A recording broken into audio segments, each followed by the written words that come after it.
Hatred is among the most powerful and dangerous emotions that dwell within the human heart.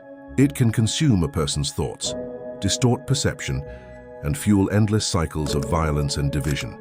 Yet from a philosophical perspective, hatred is not merely an emotion. It is a reflection of the deeper struggles within the human condition. To understand hatred is to uncover the fragile balance between love, fear, and identity. Philosophers have long debated the nature of hatred.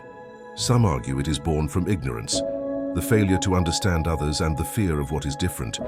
Others see it as a product of wounded pride, humiliation, or unmet desires. In truth, hatred often arises where understanding ends. It grows when empathy disappears, and when individuals or societies feel threatened by forces they cannot control.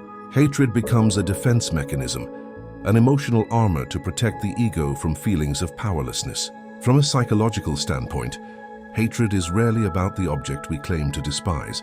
More often, it reveals something about ourselves, a hidden fear, a repressed insecurity, or a projection of inner conflict. We hate what we do not understand, but we also hate what reflects a part of ourselves we wish to deny. For example, envy can turn into hate when we see in others what we secretly wish we possessed.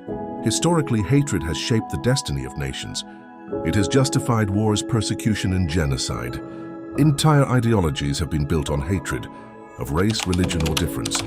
And yet, despite its destructive power, hatred also exposes the vulnerability of the human spirit. It shows how deeply people desire belonging, recognition, and control.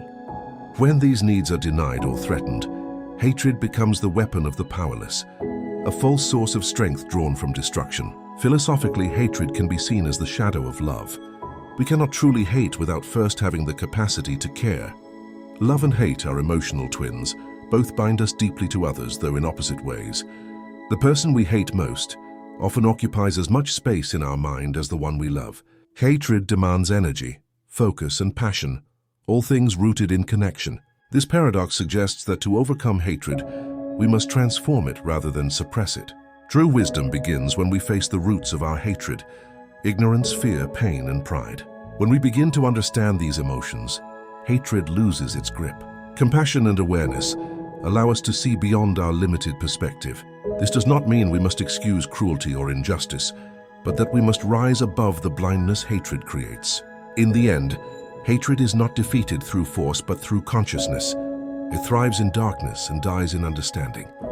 The philosophy of hatred teaches us that peace is not the absence of conflict, but the presence of clarity, the courage to confront our shadows and choose empathy over vengeance. Only then can humanity evolve toward wisdom, unity, and truth.